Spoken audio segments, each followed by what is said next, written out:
Nabi mengatakan, kalau kita terus memandang kepada apa yang di tangan manusia, maka kita tidak akan pernah bersyukur dalam hidup kita. Makanya kenapa Rasul mengatakan, lihatlah ke bawah, jangan lihat ke atas. Dalam bab dunia maksudnya ya. Tapi dalam bab akhirat, jangan pula hadis ini ibu pakai. Karena dalam bab akhirat itu justru disuruh memandang ke atas, jangan memandang ke bawah. Ada kawan hafal, pamannya juz amma. Ibu tak hafal. Tapi ada juga yang tak bisa ngaji.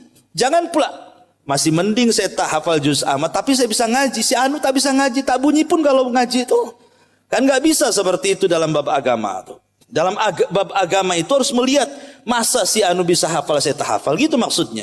Tapi kalau bab dunia, ya harus pandang ke bawah, jangan pandang ke atas. Itu disebut ghaddul basar juga. Jadi maksudnya memandang ghaddul basar, menundukkan pandangan itu pada 3 perkara tadi, pada aurat manusia, pada rumah-rumah manusia, dan pada harta-harta manusia. Tundukkan pandangan. Ini juga akhlak yang mulia yang ketiga. Assalamualaikum warahmatullahi wabarakatuh.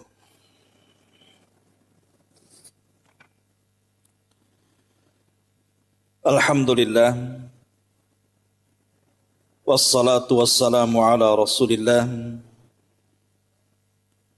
wa ala alihi wa sahbihi wa mawalah wa la hawla wa la quwata illa billahi wa ba'du. Alhamdulillah, di pagi hari ini kita kembali duduk di Masjid Sukajadi dalam rangka talabul ilmi. Salawat dan juga salam tetap kita hadiahkan kepada Rasul kita, Nabi besar Muhammad sallallahu alaihi wa ala alihi wasallam. Kita lanjutkan kembali kajian kita, masih membahas kitab 175 Jalan Menuju Surga. Dan kita masuk pada halaman ke-78 poin 30, keutamaan akhlak mulia. Dan sesungguhnya akhlak mulia adalah salah satu sebab masuk surga. Kita baca hadis-hadisnya dulu. Nabi SAW bersabda, Inna min khiyarikum ahasinukum akhlaqa. Sesungguhnya orang yang terbaik di antara kalian adalah orang-orang yang paling mulia akhlaknya.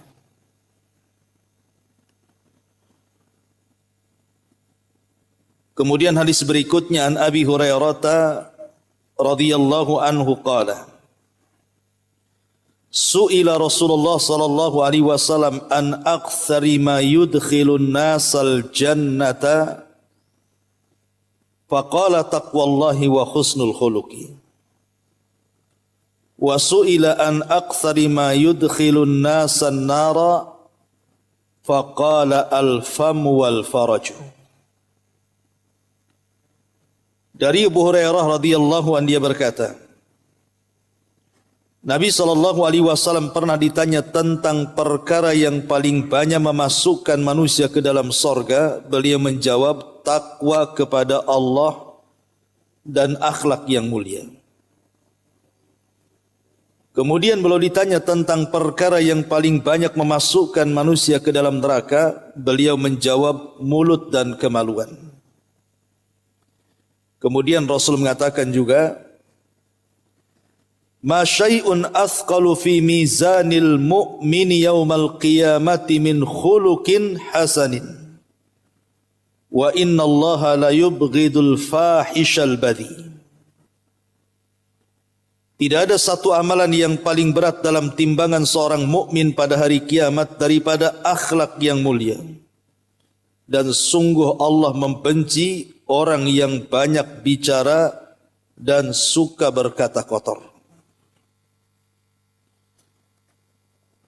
Kemudian Nabi SAW bersabda, innal mu'min la yudriku bi husni khuluqihi darajatas saimil qa'im. Sungguh seorang mukmin akan mendapatkan tingkatan seseorang yang selalu berpuasa dan salat malam dengan kemuliaan akhlaknya. Dan Rasul mengatakan, akmalul mu'minina imanan ahsanuhum khuluqa. Orang yang paling sempurna keimanannya dari kalangan orang-orang mukmin adalah yang paling mulia akhlaknya. Rasul juga bersabda, inna aqrabakum minni majlisan yaumal qiyamah ahasinuhum akhlaqa. Sungguh orang yang di antara kalian yang paling dekat tempat duduknya denganku pada hari kiamat adalah orang yang paling mulia akhlaknya di antara kalian. Dan Rasul juga mengatakan, inna min ahabbikum ilayya wa aqrabikum minni majlisan yaumal qiyamati ahasinukum akhlaqa. Wa inna abghadakum ilayya wa ab'adakum minni majlisan yaumal qiyamah as-sarsaruna wal mutasyaddikuna wal mutafayhikuna. Qalu ya Rasulullah, qad alimna sarsarun wal mutasyaddikun, famal mutafayhikuna? Qala al mutakabbirun. Sungguh orang yang paling aku cintai dan orang yang paling dekat tempat duduknya denganku pada hari kiamat adalah orang-orang yang paling mulia akhlaknya di antara kalian. Sedangkan orang yang paling aku benci dan orang yang paling jauh dariku tempat duduknya pada hari kiamat adalah as-sarsarun, orang yang banyak bicara. Al-mutasyaddikun, orang-orang yang sok fasih dalam bicara. Al-mutafayhikun. Para sahabat bertanya, wahai Rasul, kami telah mengetahui as-sarsarun dan al-mutasaddikun. Lalu apa al-mutafayhikun itu? Maka beliau mengatakan mereka adalah orang-orang yang sombong. Abdullah ibn Mubarak rahimahullahu ta'ala ketika mendefinisikan kalimat husnul khuluq adalah kelembutan wajah, menyebarkan hal yang ma'ruf dan menolak gangguan. Dan Imam Tirmidzi ketika menjelaskan makna al-mutasaddikun berkata, al-mutasaddikun adalah orang yang sering lancang terhadap manusia di dalam berbicara dan selalu meremehkan manusia. Baik.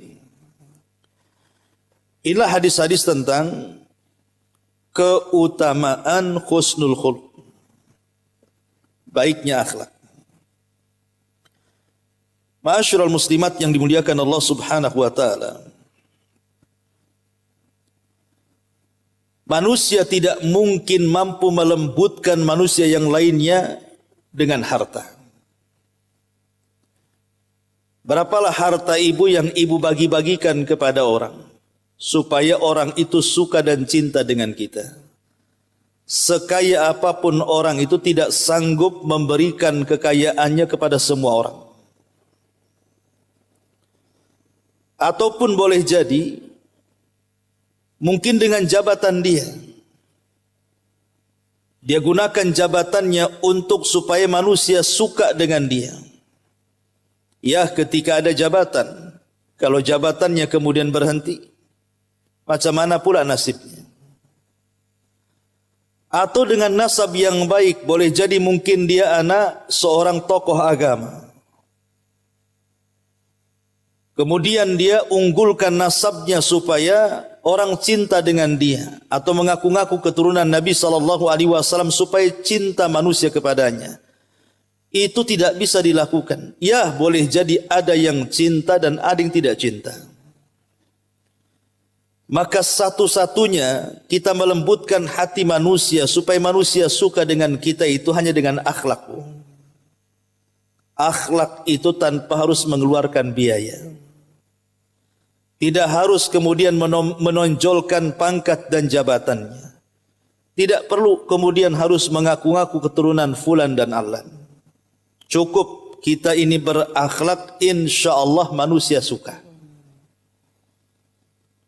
Tapi sebaliknya, walaupun dia kaya raya, kalau tidak punya akhlak, manusia pun tidak suka dengan dia. Walaupun dia punya pangkat jabatan, kalau tidak berakhlak, tidak akan suka manusia dengan dia. Hatta walaupun keturunan Nabi sekalipun, kalau tidak punya akhlak, pasti manusia benci dengan dia. Jadi satu-satunya perkara yang bisa melembutkan hati orang itu hanya akhlak saja. Istri melembutkan suami dengan akhlak. Suami melembutkan istri dengan akhlak. Anak melembutkan orang tua atau sebaliknya, itu semua dengan akhlak. Jadi akhlak itu sentral agama. Makanya kenapa rukun Islam yang 5 itu, kalau kita renungkan, itu semua melahirkan akhlak. Syahadat melahirkan akhlak, salat melahirkan akhlak, puasa melahirkan akhlak, haji melahirkan akhlak, zakat melahirkan akhlak. Contoh salat. Allah Subhanahu wa taala berfirman, "Inna salata tanha 'anil fahsya'i wal munkar." Sesungguhnya salat itu mencegah perbuatan keji dan kemungkaran. Keji itu maksiat yang disembunyikan, mungkar itu maksiat yang terang-terangan. Salat bisa mencegah keduanya. Artinya salat melahirkan akhlak. Kemudian puasa juga melahirkan akhlak. Kata Nabi SAW, kalau kita sedang berpuasa, tiba-tiba ada orang yang hendak mengajak bertengkar kepada kita. Apa kata Rasul? Faqulum ri'in inni sa'imun. Katakan kepada orang yang ngajak ribut itu, maaf saya sedang puasa. Akhirnya tak jadi ribut. Puasa melahirkan akhlak. Kemudian apalagi dari rukun Islam itu? Zakat. Allah Subhanahu wa taala berfirman, "Khudh min amwalihim shadaqatan tutahhiruhum bihi wa tutahhiruhum wa tuzakkihim bihi." Ambillah dari harta-harta zakat atau sedekah kalian dalam rangka membersihkan harta dan jiwa kalian. Akhlak. Ataupun haji, Nabi mengatakan, "Faman hajjal baita." Barang siapa yang haji ke Baitullah, walam yarfus, walam yafsuk, dia pun tidak mengeluarkan kata-kata kotor, ataupun tidak berbuat fasik, raja'a ka yaumin waladathu ummuhu, maka dia pulang ke rumahnya dari Mekah itu seperti bayi yang baru dilahirkan. Jadi haji yang berakhlak, tidak mengeluarkan kata-kata kotor ketika haji, atau tidak berbuat fasik ketika haji, maka balasannya, dosanya akan diampuni sehingga pulang seperti bayi yang baru dilahirkan. Jadi semua itu bicara akhlak. Bahkan Al-Quran sendiri adalah akhlak. Makanya Ummul Mukminin Aisyah radhiyallahu anha pernah ditanya tentang akhlaknya Nabi SAW. Tidak mungkin Aisyah merinci 1, 2, 3, lama kan begitu. Makanya Aisyah radhiyallahu anha menyingkat dengan mengatakan, kana khuluquhul Quran. Akhlaknya Nabi itu Al-Quran. Selesai. Al-Quran itulah akhlaknya Nabi. Bahkan Nabi SAW sendiri diutus untuk menyempurnakan akhlak. Innama bu'ithu liutammima makarimal akhlak. Aku diutus untuk menyempurnakan akhlak manusia. Bahkan dengan akhlak itulah Nabi SAW dipuji oleh Allah, wa innaka la'ala khuluqin azim. Engkau wahai Muhammad di atas akhlak yang paling tinggi. Jadi akhlak ini penting sekali dalam kehidupan kita. Karena belum tentu orang yang kuat agamanya, dia kuat akhlaknya. Ada satu sisi orang itu kuat agamanya. Boleh jadi solatnya bukan yang wajib, sunnahnya dia kuat, qiyamul lailnya, tahajudnya luar biasa. Boleh jadi puasa sunnahnya bukan hanya Senin, Kamis, Ayyamul Bid, Daudnya pun dia bisa melakukannya. Atau mungkin zikirnya, baca Qur'annya, atau sedekahnya, tapi belum tentu akhlaknya kuat. Contoh sebuah hadis. Di zaman Nabi SAW, dari hadis Abi Hurairah radhiyallahu an, ada orang yang datang menemui Nabi SAW bertanya soal sosok wanita yang kalau malam tidak pernah meninggalkan salat malam, yang kalau siang tidak pernah meninggalkan puasa sunnah. Dan dia sudah suka bersedekah, suka berbuat baik. Artinya ini kan wanita sempurna, Bu. Bagaimana tidak sempurna secara ibadah? Dia malamnya habiskan untuk tahajud, siangnya dihabiskan untuk puasa, hartanya dihabiskan untuk sedekah. Kehidupannya hanya untuk kebaikan, kebajikan, dan apapun amal soleh dia berusaha untuk melakukannya. Mana tidak sempurna? Tapi rupanya kesempurnaan ibadah tidak menjadikan sempurna akhlaknya.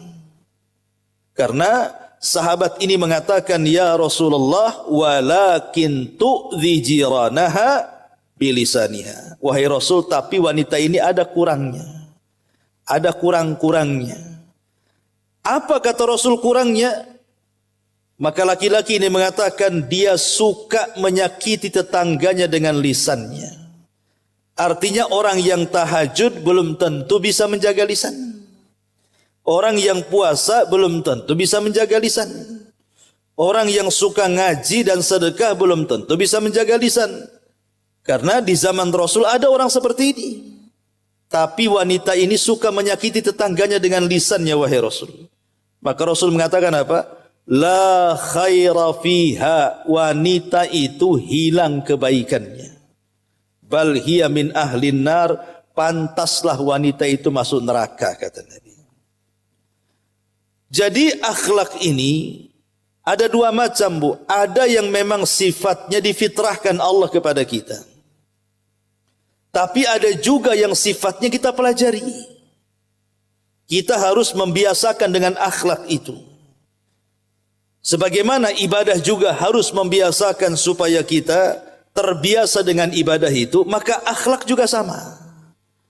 Pamannya ibu jarang sholat malam. Mulailah kemudian melatih diri untuk sholat malam. Mungkin seminggu 2 kali, tambahnya minggu depan 3 kali. Akhirnya lama-lama setiap malam. Dari 2 rakaat, nambah 4 rakaat, nambah 8 rakaat, akhirnya jadi 11 rakaat. Lah akhlak juga sama. Pamannya orang ingin menjaga lisannya, berusaha untuk mengeluarkan kata-kata yang santun. Maka dibiasakan, nanti lama-lama santun sendiri itu. Jadi ada akhlak itu harus dipelajari. Lah dua-duanya itu penopang Islam. Makanya ketika Nabi SAW mengatakan kalau kita punya anak gadis, kemudian datang melamar anak gadis kita ini, kata Rasul, idza ja'akum man tardawna dinahu wa khuluquhu. Kalau ada anak muda datang melamar anak gadis kita, kok punya 2 kriteria, baik agama dan akhlaknya, kata Rasul, nikahkan. Kalau tidak, hancur anak kita. Dari sini menunjukkan apa? Rasul mengatakan baik agama dan baik akhlaknya, artinya dua-duanya harus baik itu. Karena manusia itu satu sisi ada yang baik akhlak, tidak baik agama. Memang dia luar biasa orangnya, senyumnya lebar, ucapannya santun, tangannya suka membantu, tapi tak sholat pula dia. Ada orang kayak gitu tuh. Satu sisi Masya Allah sholatnya luar biasa, jidatnya saja sampai hitam karena banyak sujud. Kemudian juga badannya sampai ramping karena saking banyak puasa. Tapi kalau ngomong nyelekit, Bu, suka nyakiti orang. Makanya harus balance itu ibadah dengan akhlak itu. Baru kemudian orang itu dianggap orang baik. Karena yang namanya hubungan itu kan ada yang sifatnya ke atas, ada yang sifatnya ke bawah. Ke atas itu maksudnya hubungan kita dengan Allah itu disebut dengan ibadah. Lah ada hubungan ke bawah sesama manusia, itulah yang disebut dengan akhlak. Makanya ada istilah hablum minallah dan hablum minan nas. Ada hubungan kita dengan Allah, itulah dengan cara ibadah. Salat, puasa, zakat, haji dan begitu seterusnya. Lah hubungan manusia itu hanya bisa dilakukan dengan akhlak. Ma'asyiral muslimat yang dimuliakan Allah Subhanahu wa taala. Saya sedikit menyebutkan beberapa perkataan para ulama tentang apa itu akhlak. Pertama perkataan Imam Sya'bi rahimahullahu taala yang dinukilkan oleh Imam Ibn Rajab dalam kitabnya Jami' al-Ulum wal Hikam. Kata Imam Sya'bi ketika menyebutkan apa sih akhlak baik itu.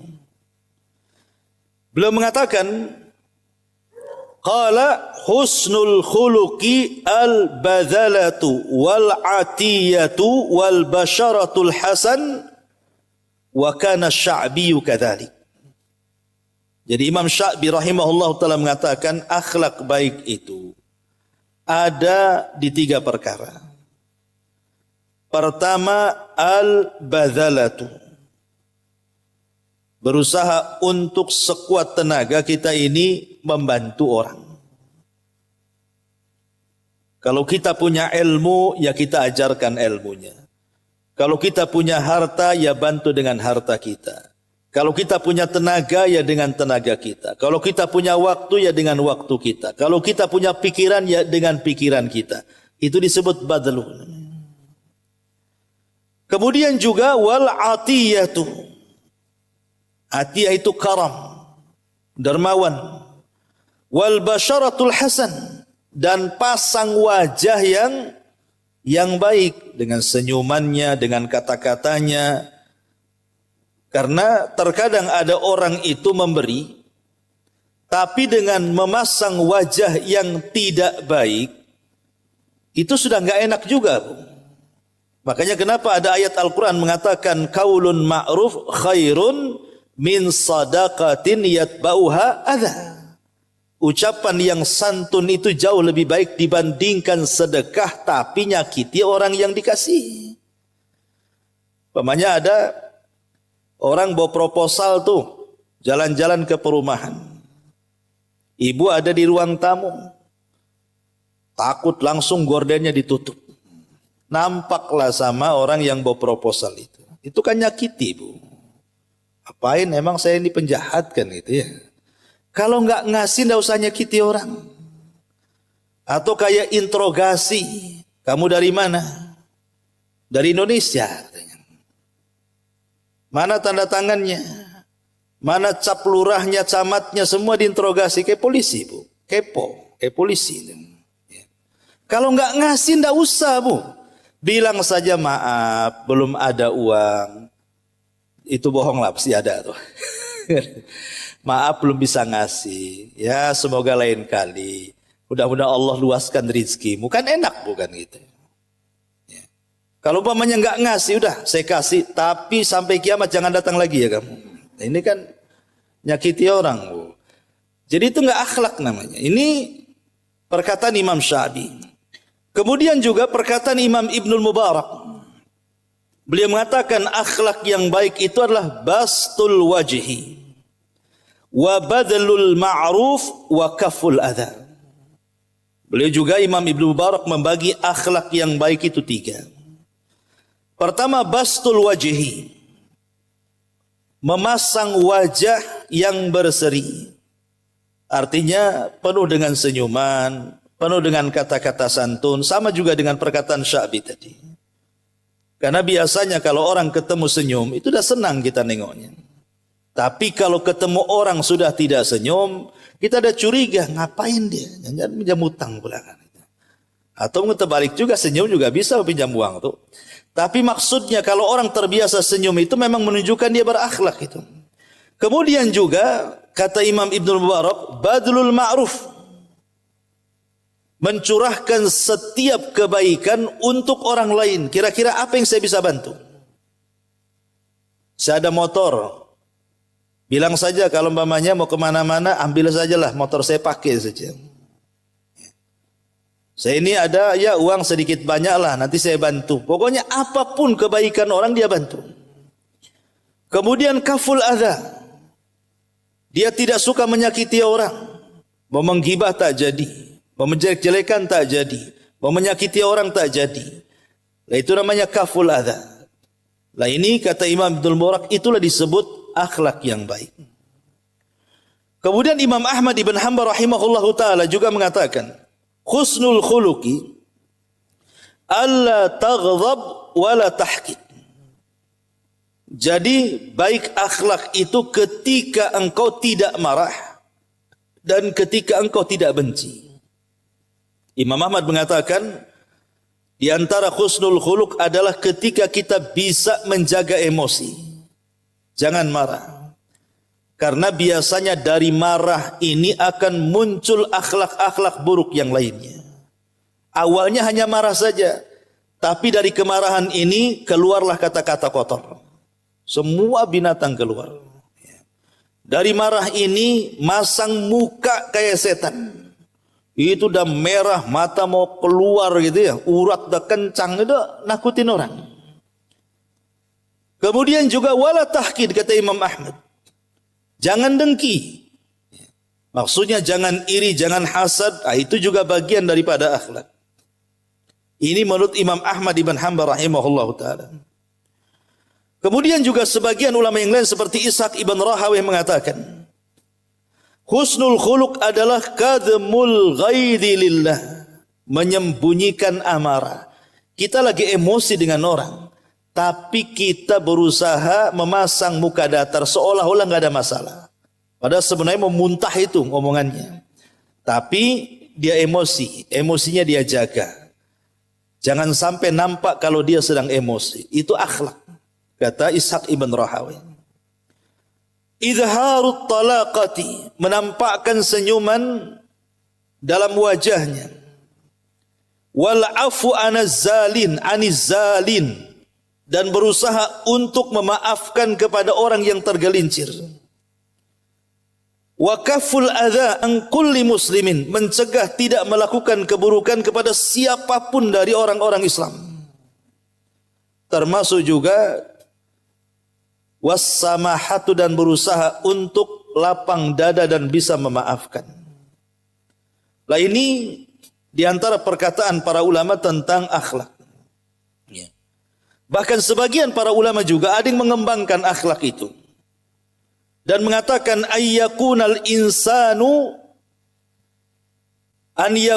insanu katsiral haya'i qalilal adha, katsiral salahi saduqal lisani qalilal kalami, katsiral amali qalilal zalali qalilal fuduli, barran wa wusulan waquran saburan syakuran radiyan haliman rafiqan afifan syafiqan la la'anan wala sabbaban wala nammaman wala mugtaban wala ajulan wala haqudan wala bakhilan wala hasudan basyasan hasyasan yuhibbu fillahi wa yaradallah wala yaghdab illa lillah.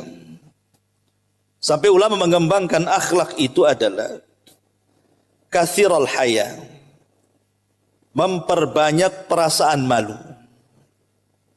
Maksudnya malu untuk melakukan kemaksiatan. Qalilal adza, menyedikitkan untuk menyakiti orang. Kalau bisa jangan menyakiti orang.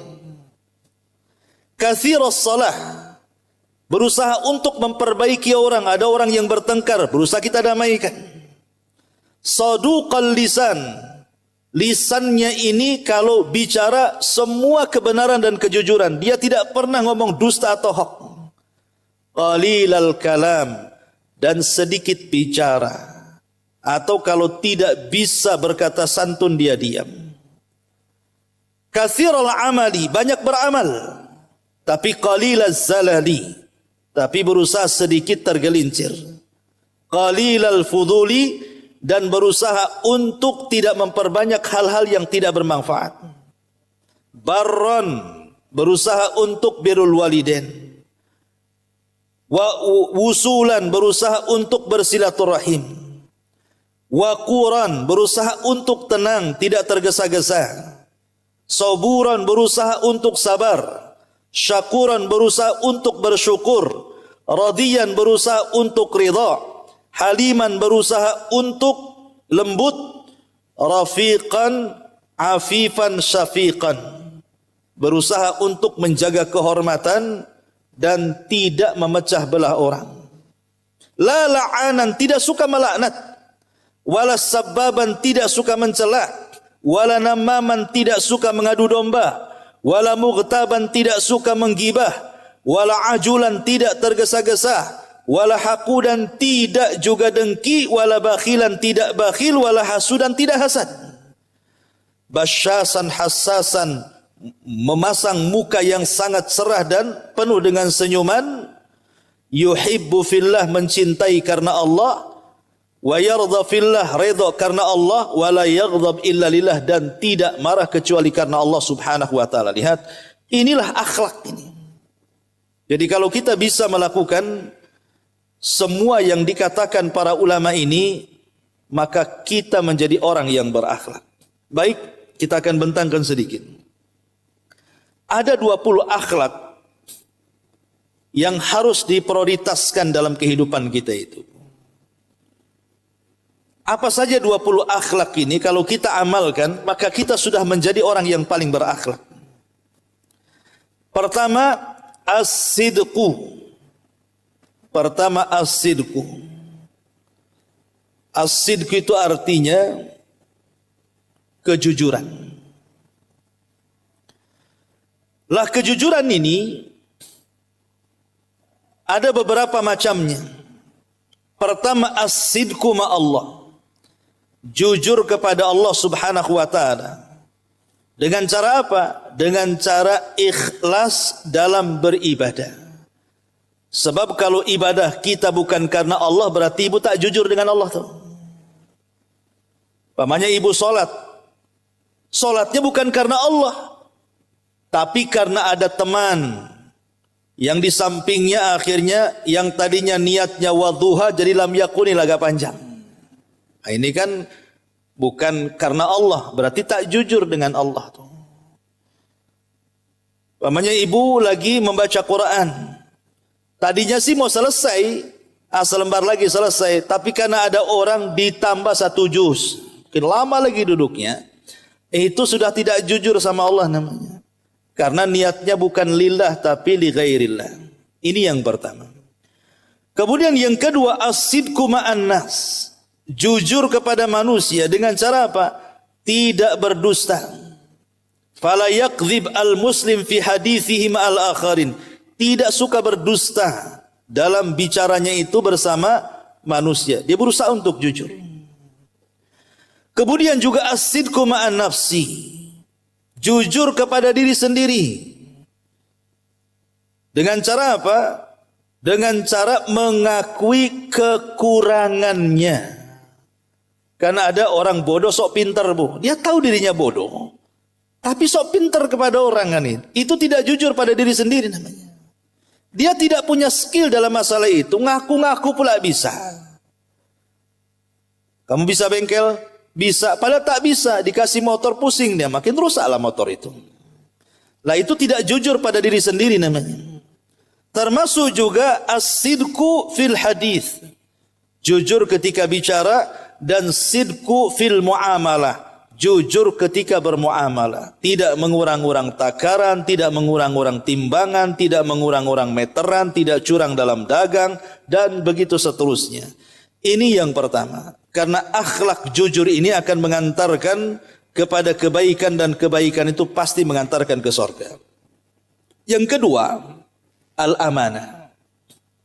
Akhlak yang kedua adalah amanah. Amanah juga ada macamnya. Pertama, ada amanah dalam beribadah. Contoh solat. Solat itu kan ada waktu-waktunya. Maka dalam bentuk amanah kita kepada solat, solatlah tepat waktu. Kemudian dalam solat itu kan ada gerakan-gerakannya. Maka dalam bentuk amanah dalam solat itu perhatikan gerakan tuh. Jangan asal-asalan, di situ ada tumakninah. Kalau belum lurus ruku, jangan pula langsung i'tidal. Kalau belum lurus i'tidal, jangan pula langsung sujud. Ya. Dalam solat juga ada bacaan, maka amanahlah dalam bacaan itu. Jangan tergesa-gesa. Ya. Jadi dalam ibadah juga ada amanahnya. Puasa juga sama. Ya, mulai daripada fajar shadiq menyingsing sampai terbenam, itulah yang harus diperhatikan. Jangan pula duhur buka kan begitu. Berarti tak amanah tuh. Ya. Ini namanya amanah dalam ibadah. Yang kedua, amanah di dalam menjaga anggota badan. Anggota badan kita ini bukan milik kita, Bu. Dari atas kepala sampai kaki ini milik Allah. Jangan pernah menyakiti anggota badan kita tanpa sebab. Pamannya orang memotong jarinya. Tidak boleh. Jari itu bukan milik kita, milik Allah. Ngapain dipotong? Kecuali karena ada sebab. Mungkin amputasi karena penyakit gula. Lain lagi ceritanya. Ya. Tapi ujuk-ujuk menyakiti diri sendiri tidak boleh. Makanya bunuh diri itu tidak boleh. Karena badan dan ruh kita bukan milik kita, milik Allah Subhanahu wa taala. Maka itu dalam bentuk amanah anggota badan, jaga kesehatan. Nah, itu dalam bentuk amanah kan begitu. Jaga penampilan dan begitu seterusnya. Termasuk jangan mentato, itu kan tidak amanah, Bu. Badan kita milik Allah ditato-tato pula kan gitu. Ini yang kedua. Yang ketiga, hifdzul wada'i. Amanah juga bisa dalam bentuk menjaga titipan. Lihat Nabi SAW, baik sebelum diangkat menjadi Nabi atau setelah diangkat menjadi Nabi dan Rasul. Itu rumah Nabi SAW itu jadi tempat titipan. Boleh dikata mungkin dialah yang pertama membuka bank syariat dalam Islam itu. Rumahnya Khadijah tuh. Karena kan di zaman itu belum ada bank. Jadi orang-orang kafir Quraisy itu kalau melakukan berniaga gitu ya ke Syam ataupun ke Yaman, tidak mungkin mereka menggondol uang. Nanti dicuri orang, dirampok orang. Pamannya mau meninggalkan rumah, kemudian uangnya taruh di bawah bantal. Sementara rumahnya kosong, dianya sedang berniaga ke Syam, bisa saja dicuri orang.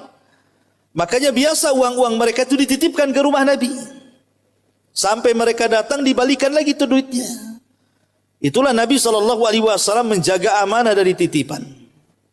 Kemudian juga amanah dalam pekerjaan. Jangan sampai mencuri-curi waktu, sebab 1 jam saja dalam pekerjaan itu. Kalau kita umpamanya sengaja tidur, sengaja beristirahat pada waktu yang belum beristirahat, maka gaji 1 jam itu haram. Haram gaji 1 jam itu. Karena kita sudah mencuri waktu namanya. Tidak amanah dalam waktu. Termasuk juga amanah dalam berbicara dan mendengar. Itu juga amanah. Kita mendengar sesuatu, ya sudah cukup telinga kita aja yang dengar. Jangan pula lisan menyampaikan apa yang kita dengar. Karena Rasul mengatakan, kafa bil mar'i ithman an yuhadditha bikulli masami. Cukuplah orang itu dikatakan pendosa ketika dia bicara semua yang didengarnya. Tidak semua yang didengar harus dibicarakan, Bu. Contohnya yang sering saya ulang-ulang, ibu ini kan umpamanya tinggal di perumahan. Dan rata-rata rumah di Batam ini kan kopel, Bu, ya kan. Tetangga dengan tetangganya itu satu dinding itu.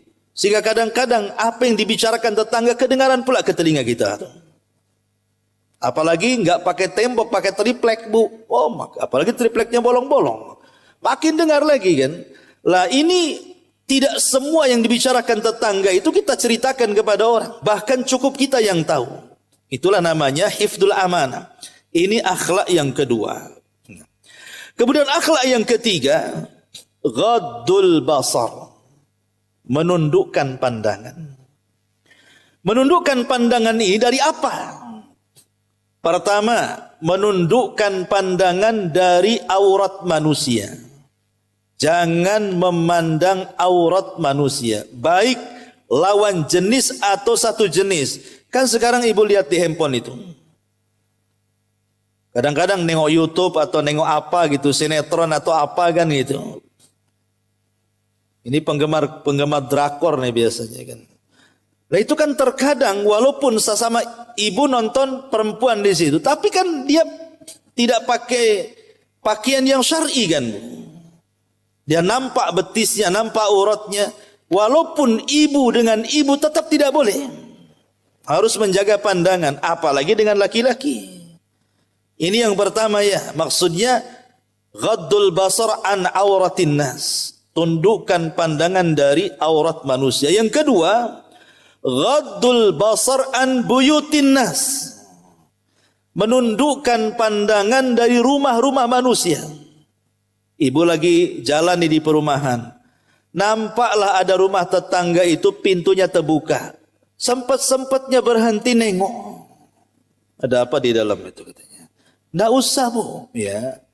Tundukkan pandangan dari rumah manusia.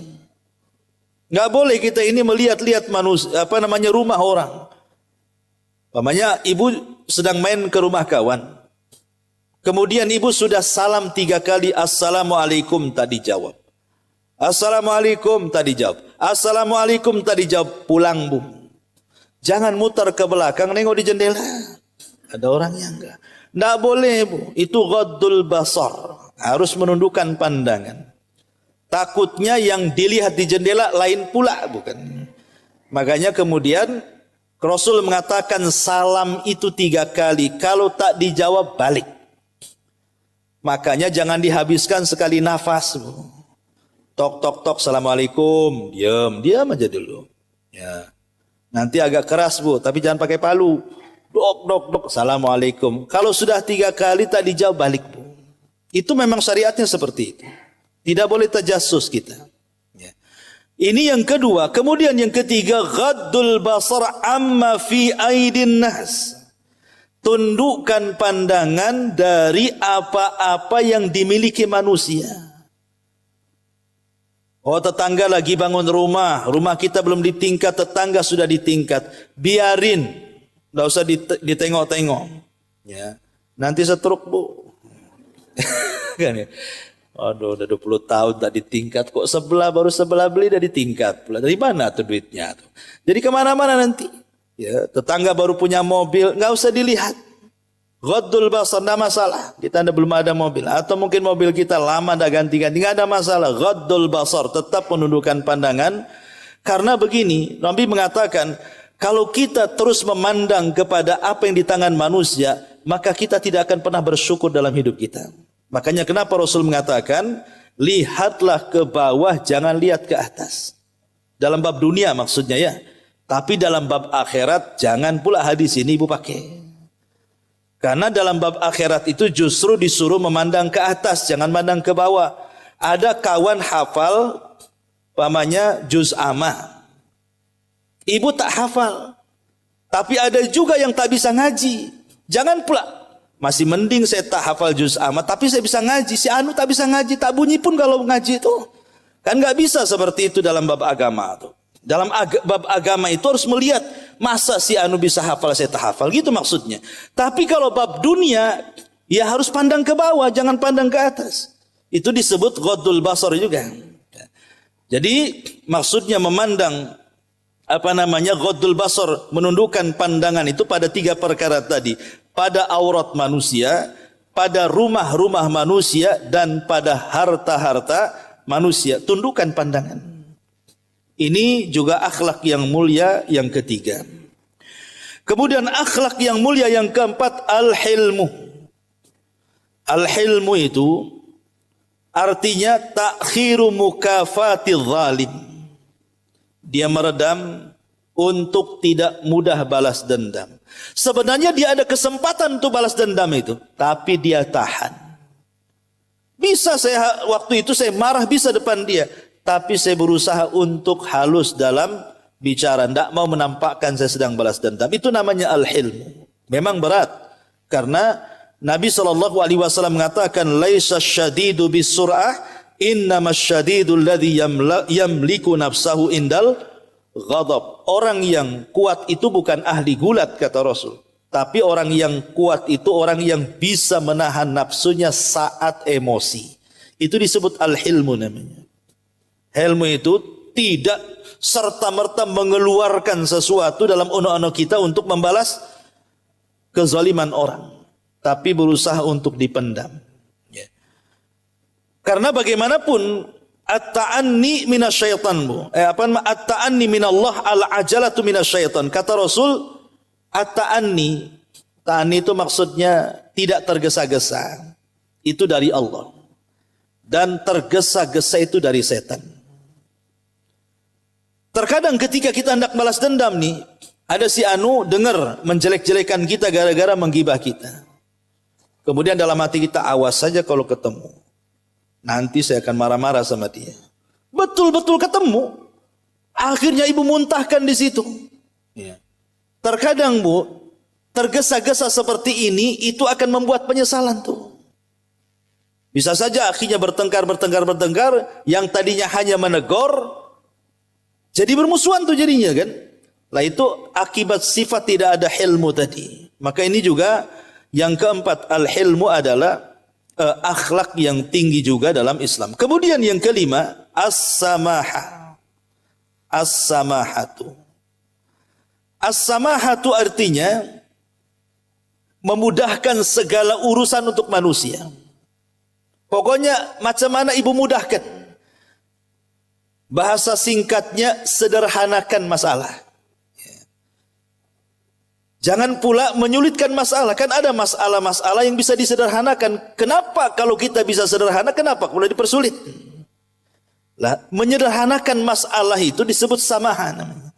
Makanya Nabi SAW mengatakan, rahimallahu rajulan samhan idza ba'a wa samhan idza ishtara wa samhan idza qada wa samhan idza iqtada. Semoga Allah merahmati orang yang mudah saat menjadi penjual, yang mudah saat menjadi pembeli, yang mudah saat memberi hutang, yang mudah saat membayar hutang, kata Rasul. Yang sering contohkan pamannya ibu jadi pembeli nih. Ibu jadi penjual, anggap saja ibu jual buah-buahan. Ada yang beli 1 kilo. Beli 1 kilo lah. Ya, beli apa? Duku. Kasih duku. Orang ketika meleng tuh Bu, ibu tambah sedikit. 1 kilo lebih, setengah on gitu kan. Orang itu kan tak tahu tuh. Itu namanya mudah dalam menjual. Ini enggak. Sudah tidak ditambah, diganjel pula timbangannya. Nah, itu kan mempersulit orang Bu. Ataupun umpamanya sebagai penjual juga sama. Umpamanya ibu membeli sesuatu, tiba-tiba kok ada kembalinya tak banyak. Umpamanya ibu membeli sesuatu itu harganya 100, bawang 100.000. Rupanya harganya 99.000, berarti kembali 1.000 Bu. Ditunggu yang 1.000 tuh. Pokoknya harus kembali yang 1.000 itu. Akhirnya penjual ini sudah bilang nggak ada kembaliannya. Ya pokoknya harus ada katanya. Jadi carilah 1.000 keliling pasar Bu sampai sore. Kan kasihan penjual itu jadinya. Harusnya melayani banyak orang, gara-gara uang 1.000 kan mempersulit orang jadinya. Padahal apalah 1.000. Kalau ibu ikhlaskan kan berkah tuh. Apa yang ibu beli itu. Selain ibu membeli sesuatu, dapat pula pahala sedekah di situ. Ya. Lah itu orang jangan sampai mempersulit. Kalau orang mempermudah semuanya, sudahlah ambil saja yang 1.000 saja. Lah itu disebut samahah namanya. Memudah-mudahkan orang. Itu akhlak yang paling tinggi. Ya. Kemudian juga di antara akhlak yang lainnya adalah asyaja'ah, keberanian. Berani itu akhlak yang mulia, tapi berani dalam kebenaran. Karena kalau ibu punya suami lemah, ibu nggak suka juga kan. Ibu diledek sama tetangga, dijelek-jelekin sama tetangga, lapor sama suaminya. Suaminya diam saja lemas gitu kan. Takut. Mana ibu mau punya suami kayak gitu kan itu. Jadi tidak berani itu bukan akhlak, tapi berani maksudnya membela kebenaran, membela izzah dan kehormatan, itu suka orang itu. Maka sifat berani juga bagian daripada akhlak, tapi catatan tadi berani dalam kebenaran gitu ya. Bukan berani dalam kebatilan. Ataupun sebaliknya berani mengakui kesalahan. Itu juga bagian daripada akhlak. Tahu mamanya anak ibu bertengkar dengan anak tetangga. Akhirnya kemudian ibu ya tentu bela anaknya. Yang tetangga juga bela anaknya. Akhirnya bertengkar, dari mulai bertengkar anak sampai bertengkar orang tua. Anaknya sudah salaman, ibunya 7 turunan tidak mau damai kan. Lah sebenarnya kan kita bisa mana yang salah. Loh, kalau anak kita yang salah beranilah minta maaf. Lah itu akhlak namanya, keberanian seperti ini. Ya. Jadi ini juga termasuk akhlak yang baik. Kemudian juga di antara akhlak yang baik juga al-muru'ah. Muru'ah itu maksudnya menjaga kehormatan. Lah muru'ah sendiri ada macam-macamnya. Pertama ada al-muru'atu ma'allah. Menjaga kehormatan kepada Allah dengan cara apa? Menanamkan sifat malu. Dan rasa malu tidak mendatangkan kecuali kebaikan. Dengan cara apa? Al-muru'ah ma'allah, bersama Allah itu maksudnya antahfadhar ra'sa wa ma wa'a wa antahfadhal batna wa ma hawa. Kata Rasul, malu kepada Allah itu menjaga isi kepala dan menjaga isi perut. Ya, menjaga kepala ya ada pandangan, ada pendengaran, ada lisan yang bicara, ada otak yang berpikir, jaga tuh semuanya. Termasuk juga menjaga perut untuk tidak masukkan yang diharamkan. Ya, termasuk juga di situ ada kemaluan untuk tidak berzina dan begitu seterusnya. Ini yang pertama. Yang kedua, al-muru'atu ma'al khalqi. Muru'ah kepada manusia. Caranya apa? Muru'ah dengan manusia itu ada macam-macamnya. Pertama, muru'atul lisan. Menjaga kehormatan lisan dengan cara apa? Halawatuhu wa tayyibuhu wa layyinuhu.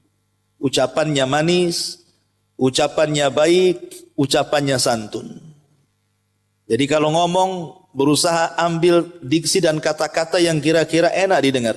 Karena sering saya katakan, Bu, kalau ibu ngomong baik, ya, itu yang dengar itu lezat, rasanya enak gitu ya. Enak ngomong sama dia itu, lembut orangnya, gak pernah ngomong kasar. Jadi orang pun rindu ngobrol dengan kita. Coba kalau ibu ngomong kasar sama orang, kita yang ngomong saja nyesel. Kenapa sih ngomong tadi kayak gitu tuh? Itu yang ngomong aja nyesel tuh. Kenapa sih tadi ngomong kayak gitu ya? Yang dengar bukan nyesel, sakit hati, Bu. Nyelekit kan itu. Akhirnya tak mau juga ketemu ibu. Ngapain itu? Lisannya ember gitu katanya. Jadi akhirnya mencela kan. Lah itulah makanya kenapa muru'ah lisan itu ya menjaga manisnya lisan, kemudian kata-katanya baik dan juga lembut. Kemudian muru'atul khalqi, muru'atul khuluqi. Berusaha akhlaknya juga dijaga kehormatannya dengan si'atuhu wa bastuhu lil habibi wal baghid. Berusaha untuk berbaik sangka baik kepada orang yang kita cintai ataupun kepada orang yang kita benci. Nabi itu, Bu, pernah ngomong dengan Aisyah. Jadi ada seorang munafik dari jauh mau datang ke rumahnya. Jadi Rasul mengatakan kepada Aisyah, tahu enggak kamu manusia yang paling buruk itu siapa? Kata Aisyah, enggak tahu. Kemudian Rasul mengisyaratkan, itulah orang yang mau datang ke sini katanya. Tiba-tiba ketika Rasul habis ngomong begitu, orang itu datang. Tapi Rasul tidak pernah memasang muka yang tidak enak. Padahal jelas-jelas orang itu paling buruk manusia. Tetap saja Rasul menyamakan orang baik dengan orang buruk. Dengan wajahnya yang senyum, dengan kata-katanya yang santun. Jadi Aisyah radhiyallahu anha heran. Katanya dia orang yang paling buruk. Kenapa dilayaninya seperti orang baik? Jadi Aisyah bertanya kepada Rasulullah setelah orang ini pergi. Maka Nabi SAW menjawab, ya, bahwa walaupun orang itu paling buruk, tapi jangan pula kita berbuat buruk kepada dia. Cukuplah keburukannya dia saja. Tapi kita pula jangan ketularan dengan keburukan dia. Nah, ini juga termasuk menjaga muru'ah dalam akhlak. Dan begitu seterusnya. Kemudian juga akhlak yang selanjutnya adalah al-mawaddah. Mawaddah itu kasih sayang. Makanya dalam ayat pernikahan itu Allah mengatakan wa ja'ala bainakum mawaddatan wa rahmah. Arti mawaddah itu cinta, ya. Tapi lebih daripada itu maksudnya di sini adalah kasih sayang terhadap kaum muslimin. Kata Nabi SAW bahwa permisalan kasih sayang atau mawaddah kaum muslimin itu seperti satu jasad. Jadi kalau seandainya di antara jasad ini ada yang sakit, maka semua jasad akan merasakannya. Itulah disebut mawaddah. Jadi kalau ada tetangga yang susah, kita ikut susah, gitu ya. Ada tetangga sakit, ikut sakit. Nah, bagaimanalah jasad kita ini? Kalau kita ini sakit pasti ingin cepat ke dokter, ingin diobati. Kalau kita lapar, ingin cepat cari kuliner supaya cepat hilang laparnya. Kalau haus, cepat ingin minum. Maka seperti itu juga harusnya kalau ada tetangga kita ini yang sakit dan dia tidak punya biaya, tolong. Seolah-olah yang sakit kita. Nah, itu muncul karena sifat mawaddah tadi. Lah itu bagian daripada akhlak. Bagian daripada akhlak adalah menanamkan sifat mawaddah. Kemudian juga di antara sifat yang mulia adalah as-sabru. Ini yang paling penting. Karena sabar itu dalam badan ibarat kepala. Ibu kalau ada kepala hidup pasti mati. Gak percaya penggal aja kepalanya. Orang kalau tidak punya kepala pasti mati. Lah orang kalau tidak sabar bu, tidak perlu hidup orang. Karena hidup ini adalah sabar. Ya. Siapa yang diantara kita tidak pernah diuji? Pasti diuji. Pasti diuji. Ujian Allah itu macam-macam. Ada diuji dengan ucapan manusia yang nyelekit, ada yang diuji dengan kesehatan, ada yang diuji dengan harta, ada yang diuji dengan ekonomi, ada yang diuji dengan anak-anak, ada yang diuji dengan orang tua, dengan tetangga, macam-macam ujian orang itu.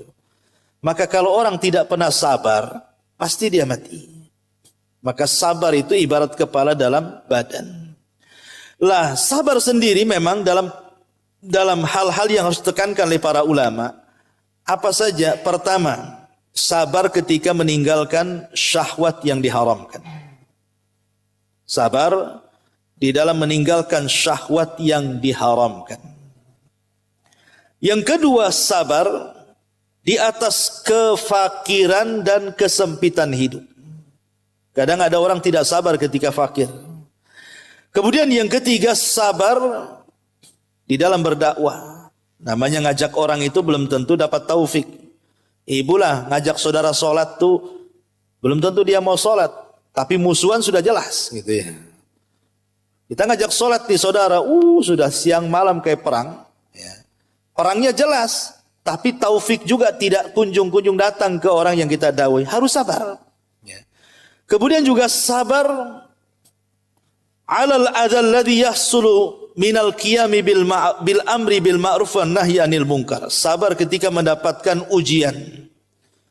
Umpamanya kita mengajak manusia malah dia pula menyakiti kita. Kita mengajak kebaikan dia pula menyakiti kita. Kemudian juga sabar anil kasbi ketika mencari maisha, mencari kehidupan. Sabar alal mardha ketika sakit. Karena biasanya orang sakit apalagi mendekati ajal, biasanya disitulah setan akan dekat dengan kita lebih banyak dibandingkan malaikat. Makanya harus sabar. Termasuk juga sabar terhadap su'il khuluq, buruknya akhlak manusia. Karena tidak semua manusia itu akhlaknya baik, terkadang dia buruk. Harus sabar juga di situ. Termasuk sabar menghadapi pasangan dan sabar menghadapi anak-anak dan banyak lagi. Termasuk juga al-ihsan, akhlak berikutnya al-ihsan ilal muslim. Berbuat baik kepada orang yang berbuat jahat kepada kita. Dan memang berat bu ya. Berbuat baik kepada orang yang berbuat jahat ini tidak bisa dilakukan kecuali karena punya akhlak yang baik. Karena pada dasarnya bu, kalau ibu tidak sanggup menghadapi orang jahat, ulama memberikan tips. Pertama, pura-pura tak kenal. Umpamanya ada tetangga ini suka nyakiti ibu. Pura-pura tak kenal dengan tetangga. Ibu kenal ibu anu? Enggak. Itu kan di samping ibu, enggak tahu saya. Pura-pura tak kenal. Ya. Enggak apa-apa. Karena kalau kita kemudian kenal betul, diingatkan keburukannya, sakit hati nanti.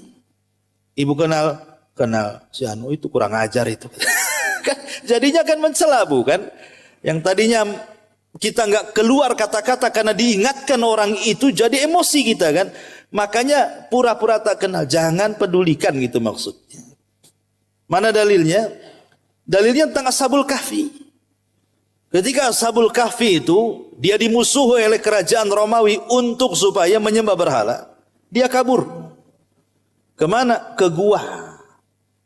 Kemudian sampai di gua rupanya ditidurkan 309 tahun. Tidur di situ. Setelah 3 abad lebih tidur, kemudian bangun.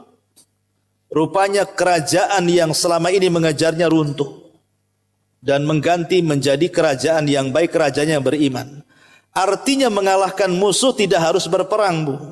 Mengalahkan musuh itu cukup tidur saja. Seperti Ashabul Kahfi. Tidur, bangun, udah kalah musuhnya, udah runtuh. Ya. Jadi ibu kalau disakiti tetangga tidur saja. Tidur. Gak bisa tidur Ustaz. Makan CTM. Tidur insya Allah. Maksudnya jangan pedulikan. Gitu loh. Jangan dipedulikan. Tidak usah dipedulikan. Itu salah satu trik kita ini supaya jangan sampai berbuat jahat kepada orang yang berbuat jahat. Dan berusaha berbuat baik kepada orang yang berbuat jahat. Ya caranya tadi jangan pedulikan. Pura-pura tak kenal. Ya. Kalau ibu tidak tahan, pindah rumahlah dari situ. Celakanya tetangga pindah rumah juga. Balik lagi ke rumah yang sama. Lah ada yang seperti itu. Jadi yang kedua, kalau ibu tidak tahan. Ya. Tapi kalau ibu tahan, alhamdulillah. Dia berbuat jahat, kita berbuat baik. Dia tidak mau salam, kita yang salam duluan. Ma'asyiral muslimin wal muslimat rahimani wa rahimakumullah.